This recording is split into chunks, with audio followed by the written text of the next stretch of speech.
অন্তর্বর্তী সরকার দায়িত্ব নেওয়ার পর দেশে জঙ্গিবাদের উত্থানের মতো কিছুই ঘটেনি, জোর দাবি স্বরাষ্ট্র উপদেষ্টা অবসরপ্রাপ্ত লেফটেন্যান্ট জেনারেল জাহাঙ্গীর আলম চৌধুরীর। আর তথ্য সম্প্রচার উপদেষ্টা মাহফুজ আলম বলেছেন, বাংলাদেশে কোনোভাবে উগ্রপন্থার জায়গা হবে না।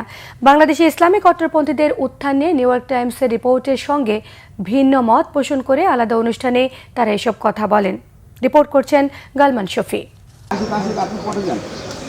বুধবার রাজধানীর বাড্ডা, ভাটারা, তেজগাঁও শিল্পাঞ্চল সহ 5টি থানার কার্যক্রম পরিদর্শন ও ঈদ শুভেচ্ছা বিনিময় করেন অবসরপ্রাপ্ত লেফটেন্যান্ট জেনারেল জাহাঙ্গীর আলম চৌধুরী।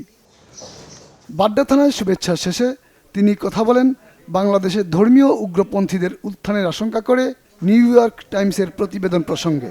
জানান, দেশে জঙ্গিবাদ সম্পর্কিত কোনো সমস্যা নেই। কোন পোস্ট কি বলে এটা সম্বন্ধে আমি কোনো কমেন্ট করতে চাচ্ছি না, বাট এইখানে হলো কোনো ধরনের জঙ্গিবাদের কোনো উত্থান হচ্ছে না।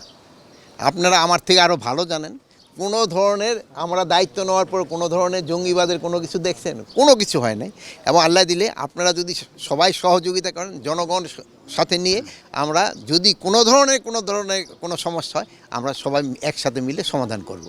এদিকে কুমিল্লায় সদর দক্ষিণ উপজেলার উত্তর রামপুর গ্রামে গণ অভ্যুত্থানের শহীদ মাসুম মিয়ার কবর জিয়ারত শেষে তথ্য ও সম্প্রচার উপদেষ্টা মাহফুজ আলম বলেন, চরমপন্থার সুযোগ কাউকে নিতে দেয়া হবে না।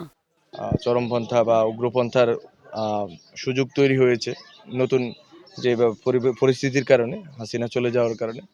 আমরা মনে করি যে এটা সুযোগটা নিতে দেওয়া হবে না। কোনো ধরনের উগ্রপন্থা, ধর্মীয়, রাজনৈতিক কোনো রকম উগ্রপন্থায় যাতে বাংলাদেশে মাথাচাড়া না দিতে পারে, এবং বাংলাদেশকে যাতে আমরা একটা গণতান্ত্রিক যে রূপান্তরের ক্ষেত্রে ডক্টর মোহাম্মদ ইউনূসের নেতৃত্বে আমরা কাজ করছি, এটা যাতে আমরা সাধন করে যেতে পারি এবং নির্বাচনের মাধ্যমে যথাসময়ে আমরা যাতে গণতান্ত্রিক একটা রূপান্তরে ভূমিকা রাখতে পারি, এটা হচ্ছে আমাদের একমাত্র চাওয়া। দেশকে অস্থিতিশীল করার চেষ্টা হলে সরকার হার্ডলাইনে যাবে বলেও হুঁশিয়ারি করেন মাহফুজ আলম। গালমান শফি, বাংলা ভিশন, ঢাকা।